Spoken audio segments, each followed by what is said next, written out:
morning, Chairman Mendelson and members of the council.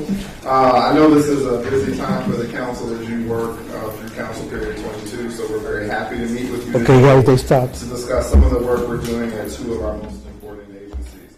Let me just take a moment to recognize that today's coffee is from the first signing Starbucks in the United States, located right here in D.C. Earlier this year, Starbucks announced that all employees at their H Street location will be proficient in American Sign Language.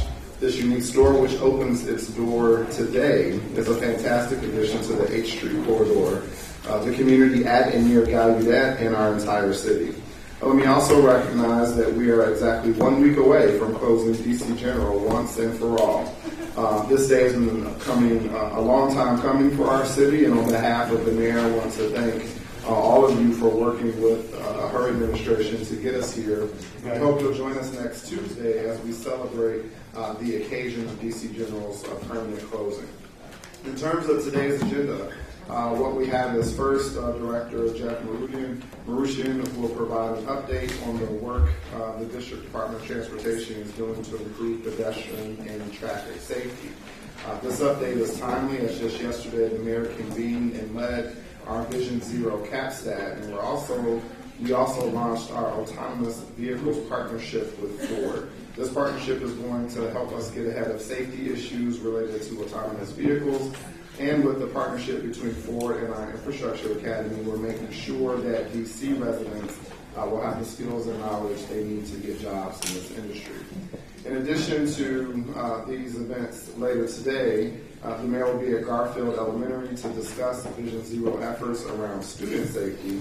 And on Thursday, we'll be participating in a bike lane ticket blitz and reinforcing the importance of keeping our bike lanes clear of vehicles. And going back to the agenda for this meeting, after Director Marushian presents, Chief Newsham will share details regarding MPD redistricting. Chairman Mendelson, I welcome any remarks that you might have before we begin.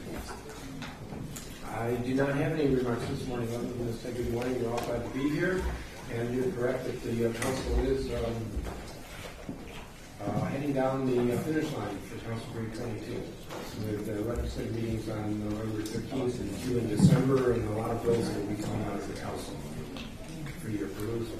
Thank you, Mr. Chairman. So why don't we go through the agenda items, and I'm sure members will have a question. Thank you. Director. Good morning. Good morning. I'm going to just do a brief presentation, starting with the highlights of our Vision Zero effort, and then moving into some announcements of existing strategies and then some new strategies that we are exploring in order to reduce and eliminate traffic fatalities and serious injuries in the district, which, as you know, is the goal of the Vision Zero campaign that the mayor committed to on behalf of the District of Columbia in 2015 to eliminate fatalities, to create safer streets, protect vulnerable users, in particular, prevent dangerous driving behavior, and to do so in the most transparent way possible. And so that requires education, engineering, and enforcement, all driven by data. So I'd like to walk just briefly through some of the data that we currently have. And as you can see on the slides, we, over the past 20 years, have seen an overall downward trend in traffic fatalities in the district, with the peak in 2001 at 72 to where we are in 2017, which is 30 overall, and year to date where we are in 2018 is 31, which is 4 higher than where we were at this time last year. What is particularly troublesome for us is the spike in pedestrian, bicyclist, and motorcycle fatalities, which, as you can see, represent a higher portion of the year-to-date trend today. Data also drives our decision-making when it comes to major infrastructure projects. We have an index of all of the highest crash locations throughout the district, and we have them in rank order based on a number of factors, and we use that data to prioritize the work that we're doing. So high on our list are intersections, for example. Number 2 on our list is the intersection of Minnesota and Benning. That intersection, as many of you know, is currently under construction with major safety improvements taking place. Also very high on the list is the intersection of 14th and U Northwest. that is currently in the middle of a streetscape project, which has major safety components. It will also be one of the locations of our pickup and drop-off zone program, which I'm going to touch upon shortly. We also have expanded in the past year our school crossing guard program, providing crossing guards to all elementary schools in the district and also to some middle and high schools that have requested them. This is a program with the mayor and council support. We've been able to consistently increase the number of safety technicians, crossing guards that we have deployed at 140 schools throughout the district. And with respect to the budget, every single program that we operate, per the mayor's direction, falls within the Vision Zero framework. So all of our safety improvements, from big to small, are a part of our strategy to end fatalities. And I want to just highlight a few of the specific areas within the budget that we utilize, especially to drive this mission. One of them, that's a part of our capital budget, is for safety and mobility improvements. Safety and mobility improvements, which are currently funded for FY19 at $7.8 million, funds our field operations branch, which is the division of DDOT that implements signage, pavement markings, all of the tactical techniques that we've been able to deploy in order to drive some of these safety projects quicker without requiring extensive study or without requiring the use of contracted support. These funds help deliver on those much-needed services. So we appreciate the continued support in order to be able to continue to deliver on those tactical projects that we consistently do across the district. I want to just take a moment here to highlight some of the things that are noteworthy on this particular slide. We have aggressively worked to do a couple of very core Vision Zero efforts that I'd like to talk about. In March, Mayor Bowser announced that the district would be eliminating dual turn conflicts. This is a big step for us in reducing one of the most unsafe scenarios for pedestrians, which is the double threat of two turning lanes coming into a crosswalk. And so we have, since March, the district has eliminated 15 of those threats, and we are continually working to address the remainder of them as we move forward. We've also worked aggressively to use both contracted support and more our own in-house resources to deploy bike lanes and other protected infrastructure, highlighting one of which that we installed this summer, which is the K Street and Water Street protected bike lane in Georgetown. We currently have plans right now to double the amount of bike lanes in the district. Those are either currently in the construction phase or in the design phase. We are aggressively working to implement leading pedestrian intervals, which is a priority pedestrian technique. We've got upwards of, by the end of the year, we will have upwards of 300 LPIs throughout the district. We have started a process to analyze all of the signaled intersections, and we are starting, currently, with a deployment of 93 of those LPIs in wards 7 and 8 specifically. We have filled 123 total missing blocks of sidewalk gaps in 2015, which exceeds the goal of 40 that we set out in 2015. And what that means is that in areas where there are existing gaps between two connecting sidewalks, we have filled them. Sometimes they are just a few feet worth of sidewalk. In some cases, they're a block worth. But it's worth noting that is something that's been a priority for us in this administration.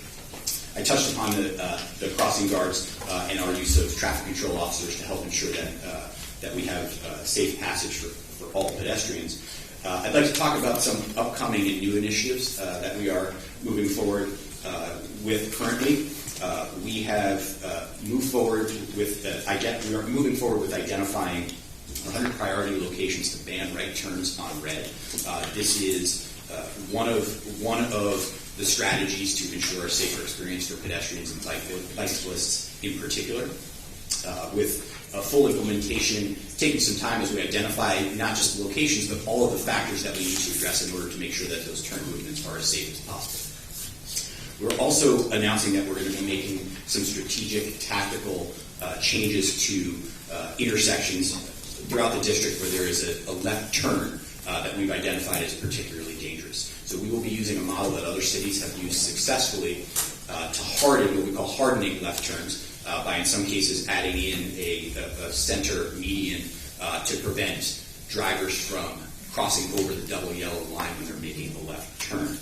That work of identifying those locations is ongoing, with the first series of deployments expected to happen this calendar year in 2018. I mentioned earlier that we are expanding our pickup and drop-off zone for ride-hailing and other vehicles. We last year announced a nightlife pilot on Connecticut Avenue and DuPont Circle, where we dedicated what was existing metered parking space for the purpose of picking up and dropping off. We have evaluated that program. We've spent a lot of time thinking about and working with ANCs and bids to identify locations for a similar effort, but one that would exist both for daytime and nighttime operations. Later this week, we will be announcing 5 locations where we are going to be dedicating what is existing parking for the purpose exclusively of picking up and dropping off. And we are currently considering other locations to replicate that in the not-too-distant future. It's worth noting just that we've got a number of streetscape projects, a number of other big bike lane and other projects that are currently either under construction or being designed. We've got Alabama Avenue, for example. I mentioned 14th and U. We've got Maryland Avenue close to being ready to start. A number of big projects that require significant capital funds, and we are working as quickly as possible to move those to completion. I'd like to just talk about some other initiatives that we will be looking to evaluate and explore over the coming months.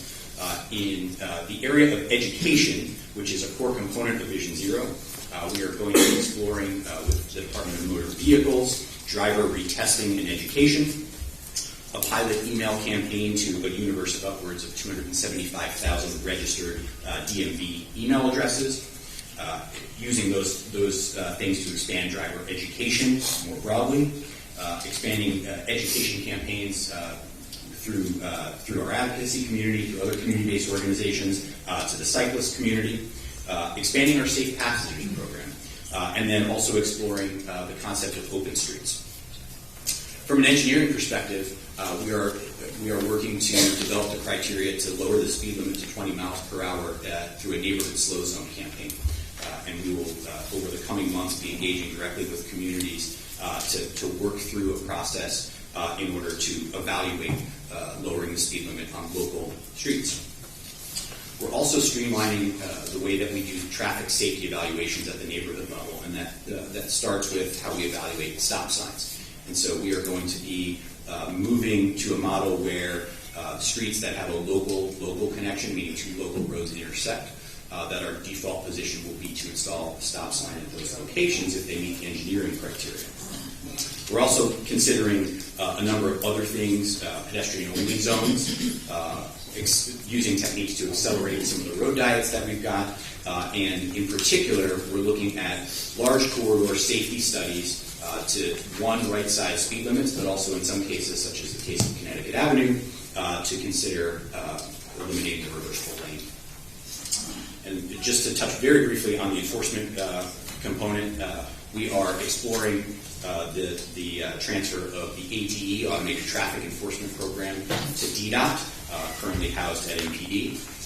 Our enforcement partners are currently in the middle of a citywide traffic safety blitz program, and we are considering some new enforcement strategies to both make the enforcement approach that we've got now consistent with what's currently happening on the roads. So we are exploring a boot tow release program that would allow for a quicker process for people to release a boot, therefore clearing cars out of the way.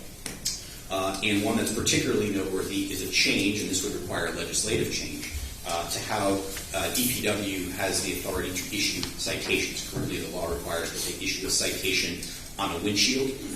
We are exploring the proposal of allowing or empowering our officers to take a picture of a car that is in violation, especially if it is, for example, parked in a bike lane. That concludes our current strategy and new proposals, I'm certainly happy to answer any questions.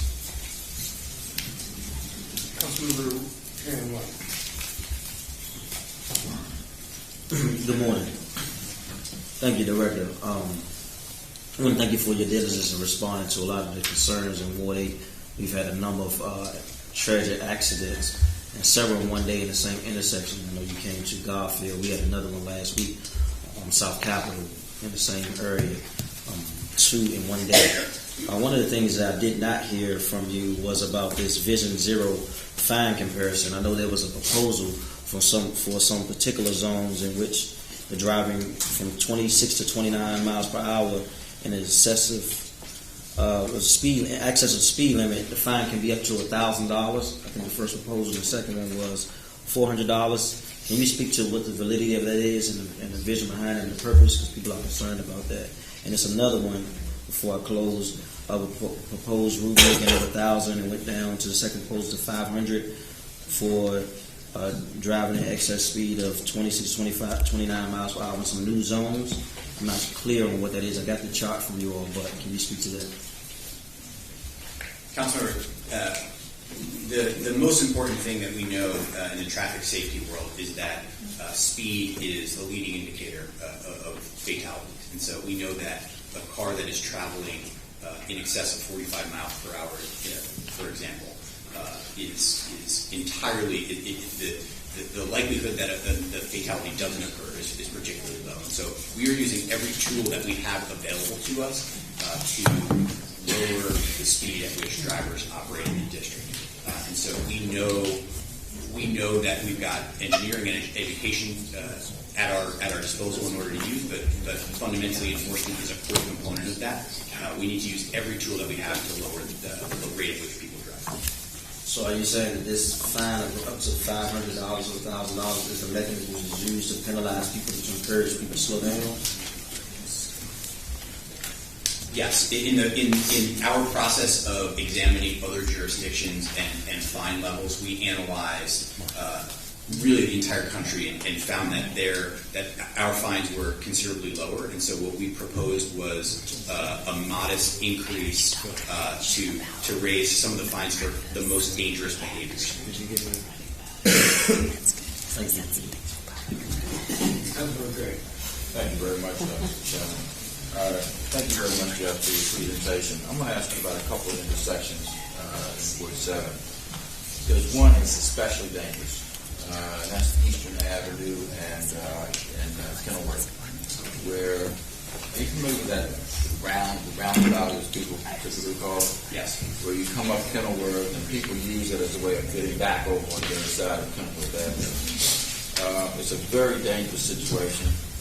People get impatient, waiting to walk across from one side to the other. It's a very long period of time.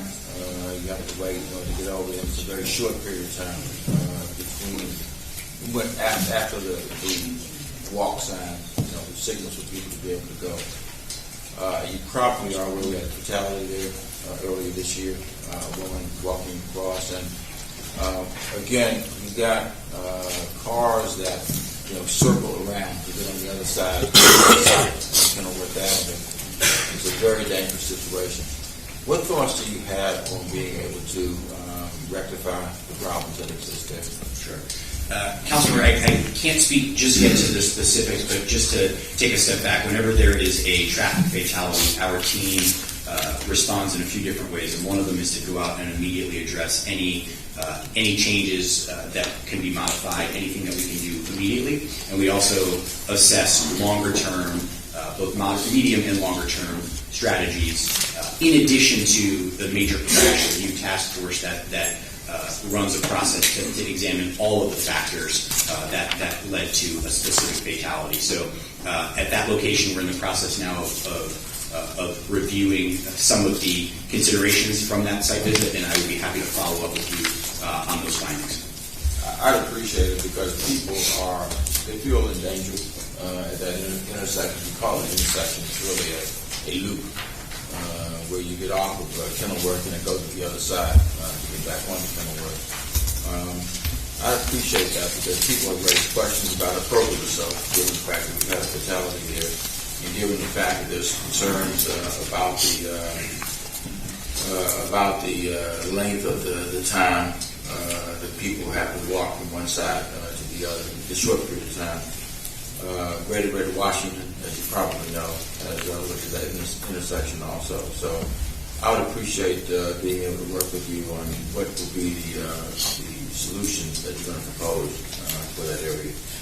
I guess the other one is 34th and Benning, which we've had a number of complaints about, including petitions that have gone to you from some people. There's so many copies of that as well, about blind spots at that intersection. Are you aware of that? Yes. How are you addressing that? We recently, we've had a few site visits to that location. We've upgraded some of the signage with the goal of what we call daylighting that particular crossing. And we continue to monitor that to see if those improvements have had the impact that we were hoping to do. All right. Again, I'd like to be able to continue to work with you on that issue as well on both of those intersections. Thank you. Thank you, Mr. President.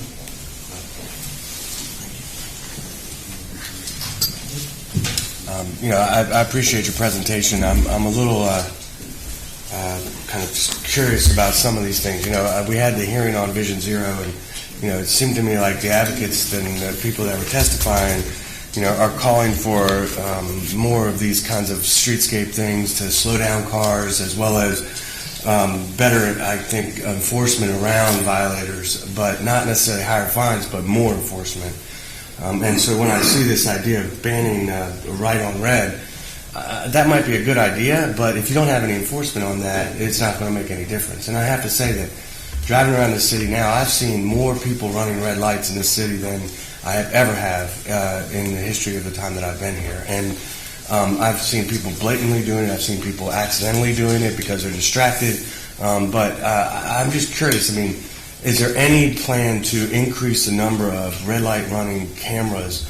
It seems like these cameras do have an impact, and in fact, people slow down when they have a camera. People don't go through a red light when they get busted with a camera. And frankly, I haven't seen a MPD cruiser pull over anybody in the past 10 years in this city, and maybe it's just because I'm not looking closely enough. I'm sure it happens, but the fact is that to say that we're going to do all these things without the proper enforcement, I think doesn't really help.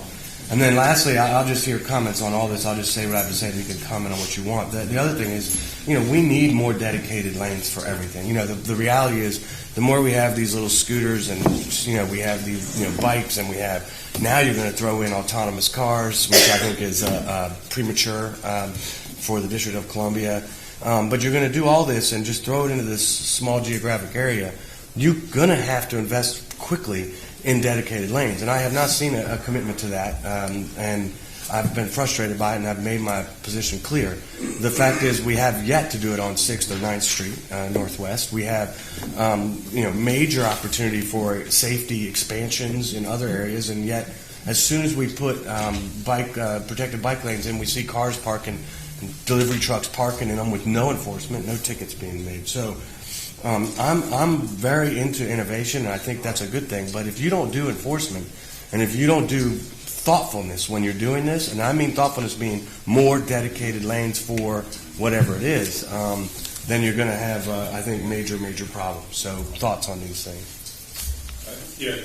With regards to enforcement, all the moving infractions in the district are enforced by the Metropolitan Police Department, and DPW does the lion's share of the parking enforcement in the city, as you know. For MPD, we had 60,000 officer-initiated stops last year, and that's about the same that we do every year, around 60,000. And I think Director Shorter was saying the other day 1.3 million tickets that are issued by DPW. With regards to the automated traffic enforcement and the red light tickets, we are looking at increasing the number of cameras that we have for red light violations. You may not have seen MPD do traffic stops wherever you have been in the city, but I can tell you I can't go to a community meeting where somebody hasn't told me they haven't received either a a speeding, ATE speeding or red light ticket. So I think that that's very effective. Oh, I agree with the chief. I'm not saying that's not. I'm just saying I'd rather do that than have your officers chasing people down for violations. Well, I think too with the one of the considerations when MPD is making stops with a city this size and the traffic that we have is we certainly don't want to be doing those during high volume times, which can exacerbate the traffic problems in our city. But I can tell you enforcement is critical for us. We are about to go up on an enforcement blitz to let the public know, because like you said, some of the public does not see these stops. So I think between now and Thanksgiving, we're going to hit 4 targeted areas. We're going to look at speed, distracted driving, impaired driving, and then the motor carrier violations. So the public hopefully will see a more visible presence of enforcement in our city. Is it just me that sees these people running red lights more in DC, or is it an increase? I mean, it feels like an increase. I wouldn't be able to comment on that, but what I can say, and I hope that you will turn to page 2. The chief mentioned what the number that we can refer to is the number of stops that MPD has made in relation to traffic violations. And to your earlier point, and I think that we all have received concerns from constituents that the traffic cameras, the red light cameras for speed cameras, not be traps or not be revenue generating items. And I always respond that nobody has to pay these tickets. You mind the speed limits and you stop when you're supposed to stop, then you won't have these tickets. But you do recognize in the late 90s, when we have some data for traffic fatalities going back to 1998, where we were consistently almost reaching almost 60, some years over 60. And in the period of time, certainly a lot of things have changed. We have more people, we have more vehicle miles traveled, we have more modes, but we have fewer deaths. One big thing that we have deployed across the city are traffic cameras for red light running and for speeding. So that suggests to all of us that we have lower speeds across the city, and we have fewer violations for red light running. Do we have some? Do we have too many? More than likely, the answer remains yes. One additional thing that I have asked, in addition to the things that you've seen here, is we are looking for ways to be more efficient in enforcement, especially on the pedestrian cameras. And so on the bike lanes, I'm sorry. And one thing that the team is proposing that we will need your support with is allowing DPW, and we will figure out if we have a way to get photos of the violations and have those violations mailed. One practical problem that I'm told that we have, especially with some of the not just the bike lanes, but the crosswalks, people in bus stops, people in loading zones, is they do it quick. Sometimes they do it so quick that the parking attendants aren't able to complete their task. So our message to everybody is we really don't want to collect this ticket money, but we need you to follow the rules, and we won't have to. And when everybody follows the rules, everybody that's using the roadway follows the rules, we know that we can have a more efficient travel and better safety.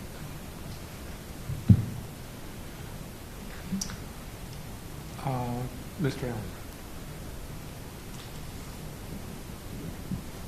Thank you, Mr. Chair. And Director, thank you very much. I've been pretty hard on DDOT and said I don't think that we actually have a full Vision Zero plan. I think we have elements of it. We have goals. We have good people in the government that care deeply about it. I'll say for the first time, I feel like this is starting to get at a more comprehensive overall plan, and so I do appreciate that. What I am thinking about is how do we take things like this and overall plans and treat it with the urgency that I think it really needs, both on the legislative side, so that we are moving the types of legislation forward, on the executive side, that we are implementing the types of things that we need to do. This Saturday is going to be Carol Thomason's memorial service down in Raleigh, North Carolina. She's got 2 granddaughters that will have maybe some pictures and memories a little bit for the rest of her life. She was in a crosswalk with a light and was killed. And the list of the names that go on throughout our city is just too much. I think that all of these elements, there's good things here, and I really do appreciate it. I want to know how we can move with the type of urgency that we really need. Ms. Thomason's obituary ended with a call to Vision Zero. No one's obituary should ever end that way, and I think that's part of our shared goal, is to make sure that never happens again.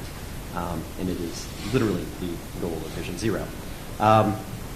What I'm curious about are when we think about efforts like the No Right on Red, targeting, I think you had, was it 100 intersections to focus on that. Why not say this is going to be our policy, be it the central business district or be it citywide? From an enforcement standpoint, why not make it just, it's clear, this is how it works here in the district. New York's done this, other places have looked at this, where they create a just blanket policy over a defined area rather than trying to do intersection by intersection by intersection. Why not take an approach like that to try to push that this is just how it works here for our intersections and for our safety? Sure. Let me just say, Councilmember, that we have that sense of urgency to implement our Vision Zero strategy. The mayor has directed that a working group meet monthly at the direction and leadership of Deputy Mayor Kevin Donahue, which we have begun to do. We announced just a few weeks ago that we would be standing up an office within DDOT to focus exclusively on Vision Zero implementation, both at DDOT and also supporting the work of other agencies to help coordinate and drive some of these projects, and to do so as quickly as possible. We've looked very closely at what other cities have done, New York, Boston, Los Angeles, and have really tried to identify a process and a set of recommendations that make sense for the District of Columbia. To answer your question specifically, we know that there are areas where right turns on red are particularly problematic. Frankly, we also know that right turns on green are equally as problematic in certain locations too.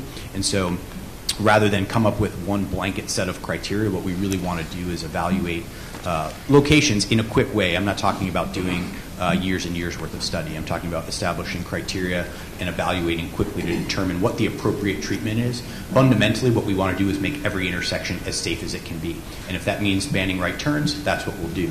If it means adding hardened infrastructure to some of those kinds of locations where turning movements are particularly precarious, that's what we'll do. So a one-size-fits-all approach isn't necessarily the best way, but we are committed to making sure that we've got both the macro and the micro strategies to get this work done quickly. Well, I know this will be obviously a conversation that I hope continues. We all know why we started doing right on reds. We were concerned about a gas shortage, so we just started allowing rights on red so that we wouldn't have a car idling at an intersection. I think over and over again we prioritize the convenience of a driver over safe intersections, and so I think that from an enforcement standpoint, from a predictability standpoint, having a policy across the board is one that will work better. This is also why, and you and I have worked on a lot of these, haven't always agreed, but have worked hard on, I think in the residential neighborhoods, intersection should be an all-way stop. Let everybody have their turn, be it a pedestrian, be it a cyclist, be it a driver, to make safer intersections. And I know there's other questions, so I'll just end on the automated traffic enforcement. I support the move from MPD to DDOT because we can talk about enforcement and we can come up with great ideas and how we're going to help hold people accountable. We can talk about education. At the end of the day, we have to make better engineering decisions. That's how we get to the safer streets. And as much as MPD's executing the automated traffic enforcement, we're all going to turn to DDOT to actually design or redesign the streets and our roadways and our intersections. And I think that having automated traffic enforcement live within your agency helps both inform the work that you do, as well as then help us hold accountable to make sure we're making those types of improvements. I know nobody wants to get a ticket, but we're not giving a ticket to somebody because we're mean or because we're trying to be cruel.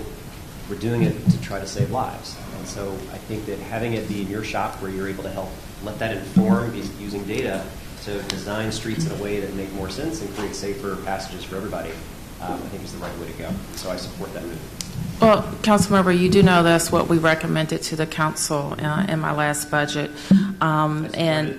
Okay, and I am looking at ways now to move ahead in advance of the next budget to make sure that happens. I do want to say a word about kind of a one-sized approach because I want to make sure that our engineers and professionals have the opportunity to evaluate what's best for DC. Sometimes, as you know, traffic interventions that aren't warranted by the road conditions create even more of an enforcement problem than we have already. And so what we don't want to do is create an opportunity where all of our drivers or all of our bikers or all of our pedestrians are not minding the traffic controls. And so we want to look very carefully at the intersections that warrant those interventions and get them done. Further on kind of engineering fixes, because this is my charge to DDOT, we have and we know and we talk, and I know that Councilmember Che works every year with us on some of the high crash intersections. And there can be literally 3 or 4 year fixes to some of these intersections. We're working in Minnesota and Benning right now. It appears on our list of dangerous intersections. That's a 3-year project. So if we went down all of our dangerous or high crash intersections and they all took 3 years to complete, none of us would be around to see them. Some of them we know we have to put on that cycle to get done, but there are shorter interventions, medium interventions that we can do. And so we consider those in buckets of what can be done quickly, what do we have to plan for that takes procurement and design and community outreach and implementation, and then the actual construction. So what you should expect to see is our plan for short, medium, and long-term fixes, along with a budget to do so. I hope also, as we move forward, that as we have done with Ali Palooza and DC Pave, that we can look over 5 or 6 years and know that if we're able to commit this many millions of dollars, we will be able to address how long it will take us to address those short, medium, and long-term fixes at the intersections that we're concerned about. We've got too much of a lineup given the agenda we've got. Councilmember Nadeau, followed by Mr. McDuffie, followed by Councilmember Silverman, followed by Councilmember Che. But can we try to finish this in 10 minutes, please? Councilmember Nadeau. So I have 10 minutes? No. Perhaps. Actually, you do if your colleagues will yield. Thank you, Mr. Chairman. Director, this is more of a to-do list for us, and then one question. How about that? I'll just try to be quick.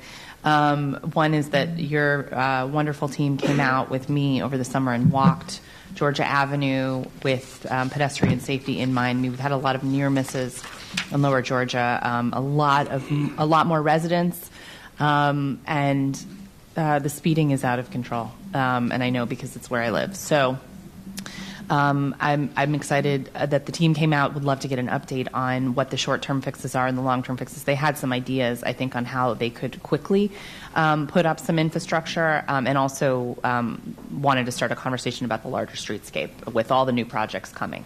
So that's one. Two is whatever we can all do together on enforcement of vehicles on 14th Street, in particular in Columbia Heights, that are either parked in rush hour lanes or blocking bike infrastructure. And it's a tough one. The mayor was saying we got to get them quicker, and I hope we can help you guys empower the DPW workers to do that. Third is that I'm going to bring to you some of the data we've gathered on safe accommodations with construction sites. I think we're still not doing enough on that, and we have a lot of active cyclists who are helping us document, and I know are sharing with your team as well. So I want to work with you on that. I think there's a lot more we can do on all the projects that are happening citywide. And then finally, the question. You mentioned a pilot email campaign with driver safety info. A couple years ago, I had asked the DMV director to do a hard copy letter to every registered driver with the rules of the road, talking about how to be safe around cyclists, et cetera. And she agreed to do it, and I had asked her to coordinate with DDOT and with WABA. And when you came on as director, I sort of pinged her again because there was a thing that was holding it up. So last I heard was that DMV was working with DDOT and WABA to get the right language. Is there still going to be a hard copy letter, or are we reverting to the email? Do you know? We're going to do what we're going to see what we think is most effective. Okay. And move from there and get it funded and budgeted. We have over 400,000 registered drivers in DC. Yep. We have a good number of emails for those drivers. Do we know how many? We do. Is it something someone could share with me? It's about 275. 1,000. Okay. Okay. It's not all of them are right or accurate. Not Right. all of the mail gets opened. We learned in a meeting yesterday that out of about 20 government officials, only a few were getting the email. So not everybody supplies their email I to get the them. DMV. They're helpful. I probably didn't supply my email, so I don't get them. But you can get them, and we encourage people to get them because DMV uses those emails to get more of its services completed online instead of there. So Director Babers reminded some of us that we got our driver's licenses 30 years ago. In my case, some people longer, and we do want to remind people of the rules of the road. Right. Similarly, we do not have a similar database for bicyclists. Right. And I don't know what WABA's list is like. We have relied on WABA for the cyclists kind of rules of the road education, and I am directing DDOT to take a more active role in that because we want everybody, some pedestrians, cyclists, and drivers to be singing from the same songbook, so to speak. For And sure. So we have an opportunity to make that kind of rules of the road education and think about how we can do it. I think that's great. I mean, I was just with some constituents last night talking about this issue, and now with scooters, everybody wants to talk about the scooters. For me, a few things. One, yes, everybody has to be aware of the rules of the road. And the bottom line is that we all have to be respectful and present and mindful of what's going on around us, no matter how we're moving around. But then we also have to keep in mind sort of the hierarchy of danger, too, right? If you're in the four-wheeled vehicle, you can hurt a lot more people than you can on the two-wheeled. So, just... Okay, I'm done. Sorry. Thank you. That was Councilmember McDuffie. There's 5 minutes left. And you don't get all 5. You tried. I don't think I need all 5. Blame Alan. Although the 5 is on point. As Representative of Ward 5. Where's your number 5? For not to. I don't have 5 things. I have 4 things, and I'm going to just run through them really quickly. Always stops. You mentioned on page 7. I want to thank you all for that. I know, Director, not too long after you took over, we did a walkthrough. And actually, before that, Mayor Bowser and I, we walked through the Brookland area to talk about a lot of the concerns that were raised by the community, not only in Brookland, but in others across Ward 5, where you don't have always stops. And we've seen a lot of intersections like 17th and Monroe, like 17th and Lawrence, 13th and Franklin and other places that have seen some accidents. So I appreciate your efforts on that. First Street in Bloomingdale. That area has been seen, it's just plagued with a lot of traffic and congestion. It's unsafe for pedestrians and cyclists. I know there's some ideas that the agency had. I know they've been sort of controversial, or at least that's the way they've been received by some of the folks in the community. So definitely want to continue to work with you all to figure out a way forward rather than doing nothing on that. So if we can try to figure that out and make sure we bring some solutions to the community in that area, we really appreciate it. New York Avenue, North Capitol Street. It's a dangerous intersection, particularly for pedestrians trying to cross. We've got a number of communities on the Ward 6 side, Tyler House, City Plaza, who use the store on the corner. And we've got a lot of people who are turning right from the left lane. And I've seen it myself. Yes. I've seen some near accidents. So if there's anything that you all can do, I don't know if you all are looking at that intersection, but we'd love to see something done to better address the area around New York Avenue, North Capitol Street, Northwest. Then finally, Dave Thomas Circle. I'm just going to leave that one out there. I think we can figure out a way forward with that. You got my support. We're working on it. Councilmember Silverman. Thank you. This is an important presentation, as I would say that our residents, this has become one of the biggest issues for our residents, in my estimation. I think a game changer is ride sharing. So I always look when someone's making a U-turn, when someone's stopping short, when someone's running the red light, when someone's making a right turn on red, do they have a what looks like an Uber or Lyft app on their driver windshield? And I would say a lot of the time they do. So my observation is that a lot of the driver education issues we're talking about aren't going to impact those drivers because not all of them are DMV licensed. And then I'm going to throw out a crazy idea, which is what are we doing to work with Uber and Lyft to enforce our traffic laws? And in the sense that should we fine those companies when their drivers are breaking the law, in that there will be an incentive then for Uber and Lyft to truly educate their drivers as opposed to finding the drivers who are trying to earn a living, and we all been reading about how you can't really earn a living from driving. So, I think in my observation, David's right, and the game changer, I think, is ride sharing. It's put a lot more cars on our road and a lot more people who are unfamiliar with our streets. I'll leave it at that. Thank you, Councilor. Just to let you know that the Department of For-Hire Vehicles does work with the ride-hailing companies specifically around the rules of the road. They have an enforcement team, and they have a relationship that I think is pretty clear what the requirements are for their operators, and they are held accountable. Some of the infrastructure changes that we're talking about, pickup and drop-off zones, those kinds of things are meant to facilitate picking up and dropping off in ways that we know are safer for everybody, pedestrians, cyclists, and other folks who are using the road. Our strategy that the mayor was talking about does take into consideration that most of the drivers that come through the District of Columbia are registered in other jurisdictions. And that's something that we're working to address with our regional counterparts, as that is critical. In terms of data collection, are we looking at, are they rideshare drivers or not?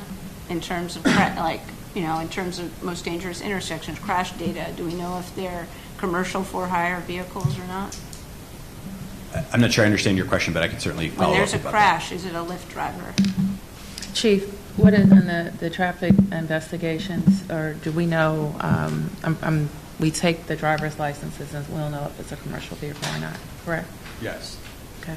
Well, an Uber driver doesn't have a commercial license. They don't, but there's an indication on the vehicle when they're operating a rideshare vehicle. Okay, thank you, Chief. And you track And that.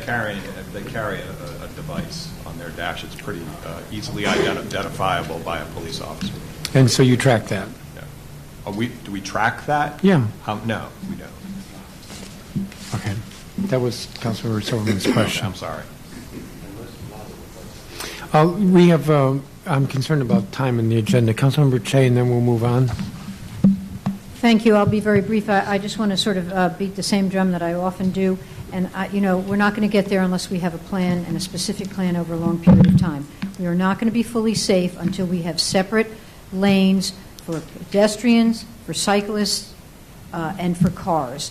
And I know it may seem difficult to superimpose that on the District of Columbia, because we're built up, but they've done it in many other cities across Europe. We can do it too. Our safety will be assured then if we can separate the users. And I think that really we have to have our eye on that ultimate vision. Thank you. Thank you, Councilmember. So let's move to the next agenda item. And good morning, Madam Mayor. Good morning. Redistricting? Yes. So if you look at the first slide here, there's a quote on here about population in the District of Columbia. I think it's pretty telling. As many of us know, the population in the District of Columbia right now is over 700,000 people. We're projected by 2030 to have close to 850,000. On a daily basis, our population swells to about 1.2 million, and then we have 22 million annual visitors here in the District of Columbia. In 2012, on the next slide, was the last time that we did redistricting. Many of you that were involved in that remembered it was a pretty significant change of district boundaries.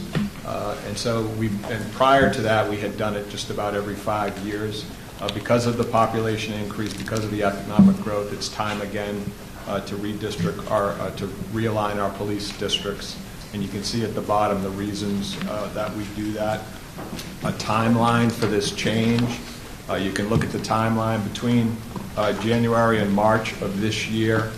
We gathered all the data. We were looking at calls for service. We were looking at crime in our particular districts.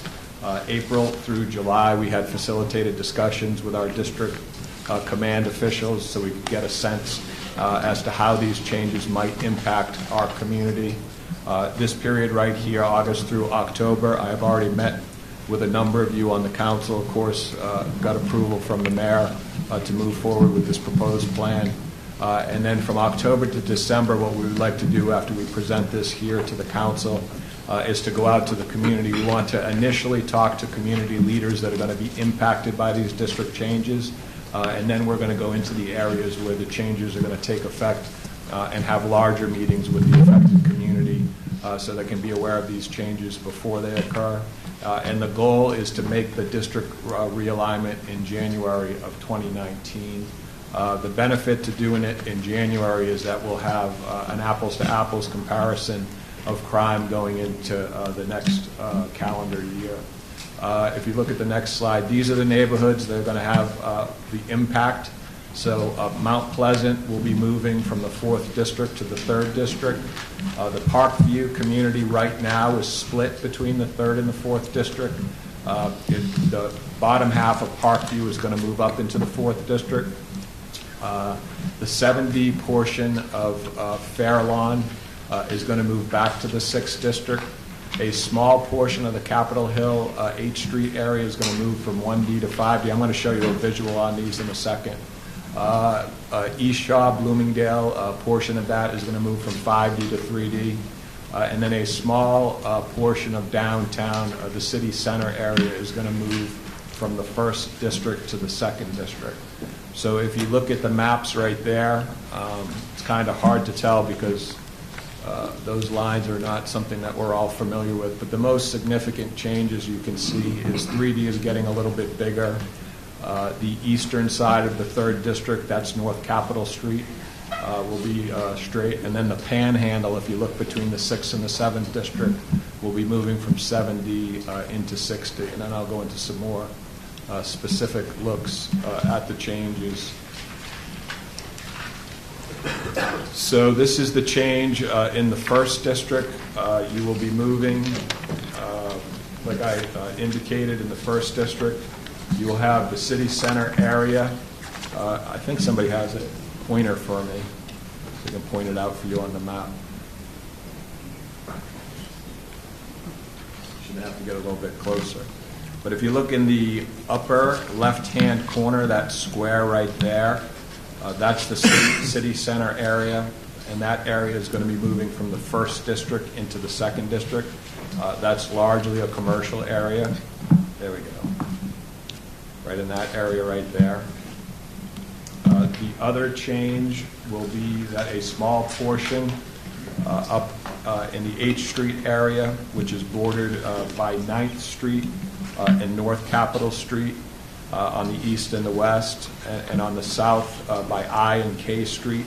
That area will be moving up into the 5th district from the 1st district. For the 2nd district, and I already spoke about this, that is the city center area of our city. That will be moving from the 1st district to the 2nd district. You can see a small portion at the top of that is actually in the 3rd district. That will also be moving into the 2nd district. There will be no additions to the 1st district. For the 2nd district, I'm sorry. The 2nd district is getting larger. There'll be no reductions. For the 3rd district, this is probably the most significant impact for our communities. You can see the Mount Pleasant area is going to be moving from the 4th district to the 3rd district. I talked about the Parkview neighborhood. That bottom half of Parkview is going to be moving from the 3rd District up into the 4th District. And then on the east side of the 3rd District, that portion of 5D will be moving into the 3rd District. And so that is, the dividing line for that is North Capitol Street. Councilmember McDuffie talked about the congestion that we have sometimes in the New York Avenue or North Capitol Street area. For us, it's going to be easier, we believe, for our 3D officers to be able to get into that part of the city than our 5D officers, particularly during high traffic times. So I think from an operational perspective, that's going to be more beneficial to us and to that community. 4th District, we already spoke about these changes. The one small change in 4D that I did not show earlier when I showed the 3rd District is the small portion that Heidi is circling right now. What we're going to do there is a very small portion is going to be moving from the 5th District into the 4th District. And what that really does is it uses Michigan Avenue as a border between the two districts. It's a very minor change. 5th District, we talked about the move of a portion of the 5th District going into the 3rd District, a portion of the 1st District going into the 5th District, and then that small portion up on the right. So all of these changes I've already discussed in the previous slides. And then the last changes is this change right here between the 6th and the 7th District.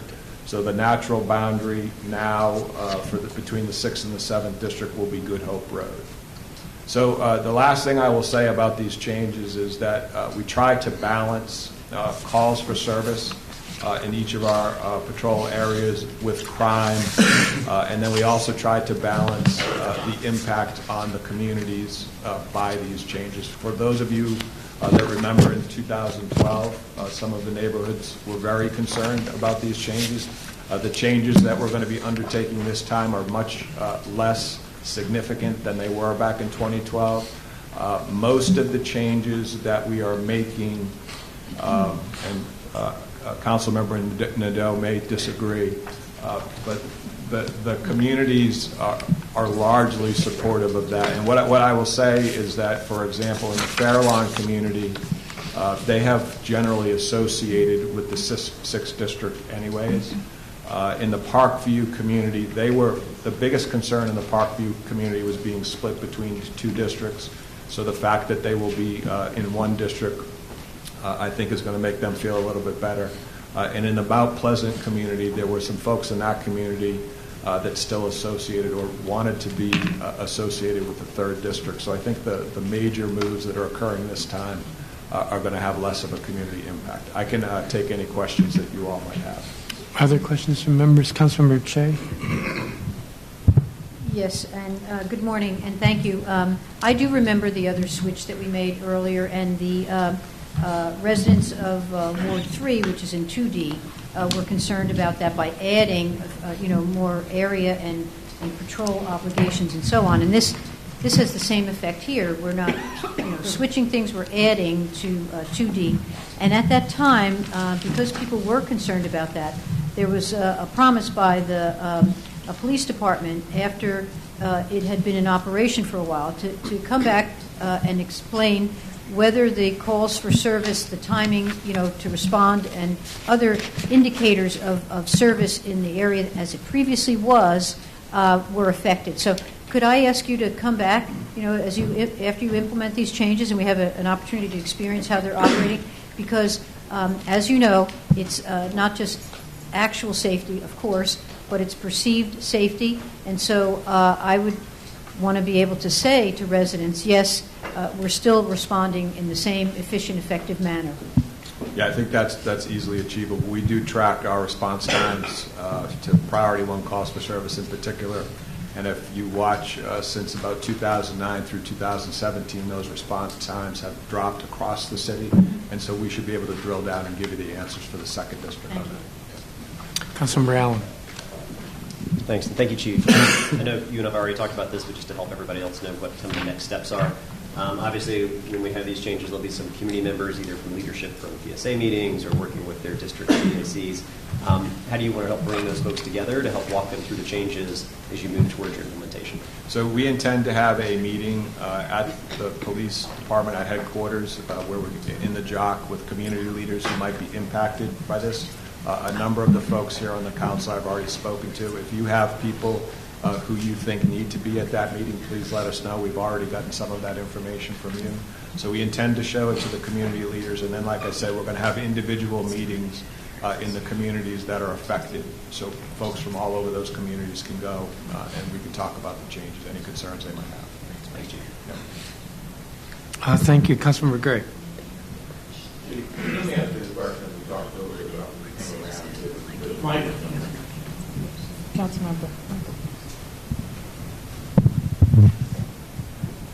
Let me ask you the question that I asked you when you came around to give us a bit of a briefing on this, and that is, what impact, if any, will this have on the deployment of officers? You know, for example, you're adding geographical area in Ward 7 or in the 6th District with Fairlawn.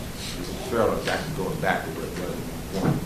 But will there be more officers that will be available to patrol a larger area of the assignment? Yeah, we're at a good time for this to happen on the police department because we are in a hiring spurt right now. So I'm bringing on about between 20 and 25 officers a month. And so I will be able to the areas that have increased in size based on an allocation, be able to increase the number of officers to carry that. And, you know, if you look at the changes that we're seeing across the city, the changes are very minor in nature, so you're only talking about a handful of officers, so we should be able to make that correction very quickly. When will you have an idea of how many officers will be redeployed to each emergency service? Well, it should be within the next couple of months. So before we implement in January, we should be able to give you a sense as to how many additional officers, for example, we'll need in the 6th District. Okay. Any other members have questions? Thank you, Chief. Madam Mayor? The next item is Attorney General Racine. Thank you. Excuse me. Thank you very much.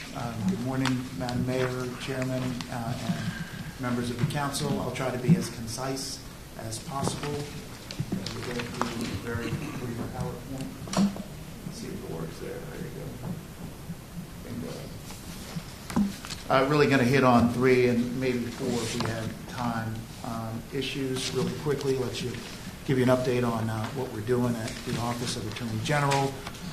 With respect to the Catholic Church, several weeks ago, the Pennsylvania Attorney General Josh Shapiro produced a grand jury report that revealed at least 1,000 known instances where young people were abused by over 300 priests. Since that report has become public, General Shapiro has convened several meetings with state AGs, and certain AG offices have launched investigations. While we certainly don't normally talk about investigations that we launch, thought nonetheless it would be important just to confirm the fact that the Office of Attorney General is in fact conducting an investigation in regards to the Catholic Church, the Archdiocese here in D.C. The real scope of the investigation relates to whether any of our not-for-profit laws have been violated by virtue of any cover-up or concealment of abuse. You all might have seen an article last week where the Catholic Church acknowledged that there were about 39, according to them, cases over many, many decades where there were credible allegations of abuse. The object of this inquiry is to find out whether that 39 is in fact the set number or whether there are other credible allegations that we've not yet heard about. The reason why we're using our authority under the not-for-profit and charities section is because we have subpoena authority, and of course not-for-profits cannot be engaged in concealment of illegal violations of law. We do not have criminal authority over the priests.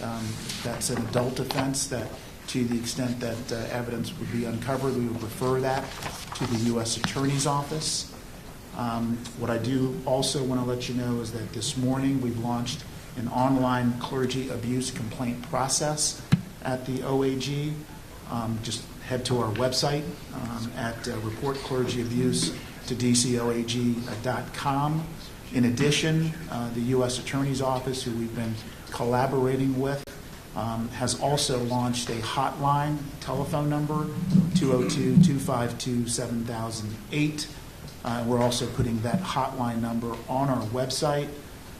Thirdly, we're really focused on increasing the education to the community and the public around mandatory reporting of abuse.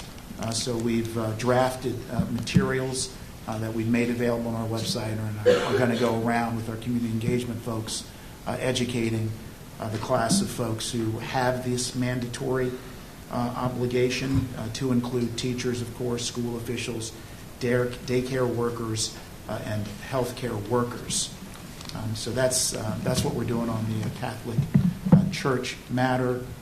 With respect to ICE, I know the mayor and certainly the council very concerned about the raids that occurred during the summer, consistent with the letter that Councilmember Nadal published to FOIA seeking information. We also sought information from FOIA about the reason for the raids, the identification of the individuals who were apprehended, and we wanted to know whether they've had a chance to consult with a lawyer. We also wanted to know where they're located.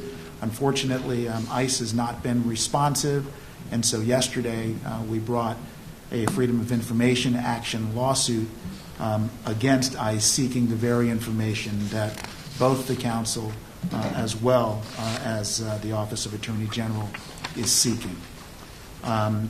Also in the immigration area, again, mayor and council expressed concern about the administration's announced intention to pull away from the temporary protective status that El Salvadorians, Hondurans, and Haitians have in this country. We're very fortunate to have won a matter in court in San Diego where the Solicitor General's office of the OAG wrote the winning brief, if you will. And so we'll keep you posted on what that means for D.C. residents. But for now, the administration's efforts to bar those temporary protective status individuals from working and then giving them a date to depart is not effective. Another point in the area of immigration, and again, following up on the work of the administration and the council, we're having a pro bono immigration law training tomorrow. I know that we have over 120 attorneys that have signed up to attend and participate in that regard. There still is obviously a lot of anxiety, concern, and fear about what folks' rights are, what they can do, and where to go for help. I also wanted to note another matter related to student loans. The District of Columbia, the average student in the District of Columbia has a loan balance of about $48,000, and 20% of the students in the District of Columbia have loan balances in excess of $80,000. Many of those loans were taken out to allow those students to attend for-profit schools. Many of those schools, unfortunately, misrepresented what would happen if you attended the school and graduated, guaranteed jobs and the like. And so the Obama administration passed a rule to allow for debt forgiveness related to those, I'll call them fraudulent schools. We filed suit when we learned that the administration was seeking to reverse the debt forgiveness. Recently, a D.C. federal judge determined that Secretary DeVos's efforts to rescind the rule were illegal, and so the rule is still operative. That's good news for D.C. Student debt holders. Let's see, last point or perhaps it's the last point. I guess that slide relates to the Civil Litigation Division. Civil Litigation Division defends the city pretty much in every lawsuit that is filed against it. It's that division, along with the Public Interest Division, that has as its objective to reduce the legal exposure to the District of Columbia. They're quite good, and they're also a little bit jealous that we don't talk about them and their great work enough. So I promise to mention that they do great work. They win 95% of their cases. Most recently, we were able to defend successfully the mayor's search process for the chancellor. There were attempts to slow that down, and fortunately, we were able to allow that to go ahead and proceed in that regard. And I think that's it. Happy to take any questions you might have. Questions from members? Councilmember Allen. Thanks. Appreciate it, Attorney General. One quick note and then a question on your first bullet point on protecting children from sex abuse. Obviously, I think most people here know that there's legislation moving through the council, will come up on November 13th, related to eliminating the criminal statute of limitations on sexual abuse and changing it for civil litigation. I want to thank Metropolitan Police Department and the Department of Forensic Sciences for helping make sure that we worked on that legislation to get it to a good place. So thank you very much, as well as Attorney General's office. I know that, at least anecdotally though, I've heard from the Pennsylvania action, and you referenced a little bit, kind of a lot of phone calls and a lot of outreaches come into your office. Do you have the capacity? Has the volume of either phone calls or inquiries that have come into you, do you have the resources that you need in terms of what handle that currently, or anything new you might need? Thanks for the question. I think for now we're okay. Part of it is because of the limited scope of the investigation. If we were conducting a full-on criminal grand jury investigation, we would definitely have additional needs. But I think we're fine for now. Okay, thank you. Thank you. I should note that in the mandatory reporting space, we have some thoughts that we certainly look forward to presenting in regards to perhaps amending or adding additional protections to the mandatory reporting statute. I know Councilmember Grasso has done a lot of work in this area, and so we look forward to working with you on that. Other questions from members? I have one question. Can you give us an update on the slumlord prosecutions you're doing? Sure. I don't have my notes with me, but I can tell you that we probably filed close to a dozen actions against slumlords in the District of Columbia. The most notorious slumlord, of course, is Sanford Capital. We're seeking to resolve several of the matters that we have with Sanford Capital.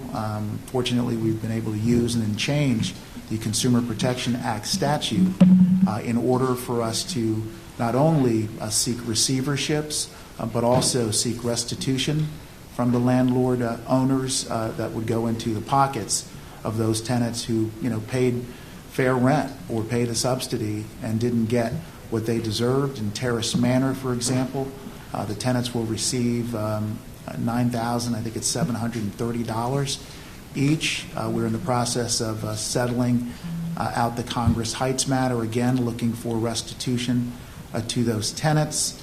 In addition to the slumlord cases that we bring in a related area, we also prosecute matters related to nuisance properties. Those properties are properties where we think that the landlord, based on police reports to MPD, and we work very closely with MPD on this, as well as citizen complaints, can do more to maintain a property in a safe manner. In those nuisance cases, we often seek better fences, better lighting, more security officers, and the like. And so, not unlike the slumlord cases, I think we filed at least a dozen cases on the nuisance front. And obviously, we've been focused a lot in particularly underserved areas in Ward 7 and Ward 8, although there have been matters also in Ward 5 and Ward 1. Thank you. Any other questions? Thank you. Let me just add our thanks for the litigation division's work on the short-term family housing cases, which we prevailed in one, and I think the second one we hope goes along the same way. So thank you for your work on that, and we're looking forward to equal success in that Viacom matter. That would be very helpful. Thank you. We've enjoyed working with your team. And if I might add, Mr. Chairman, I know that a number of you have followed the incident at Fox 5 yesterday, and I want to let you know that MPD is actively engaged in the investigation there. I don't know that we know all of the details of the person who was aggressive at the location, was targeting any individual or anything like that. In the case of a security guard who discharges a weapon, that is a use of force investigation, similar to what happens if one of our own MPD officers was involved with a use of force. So that is proceeding. So I wanted to let everybody know that. Certainly, we know that sometimes members of the press can be targets of harassment and violence, and I don't want to presume what has happened yet, but we are investigating. So I wanted to let you know that. And we just, of course, Councilmember Gray, want to offer you and your staff our condolences on the loss of Ms. Lee. Thank you. That may conclude this meeting. If there's nothing else, thank you all very much.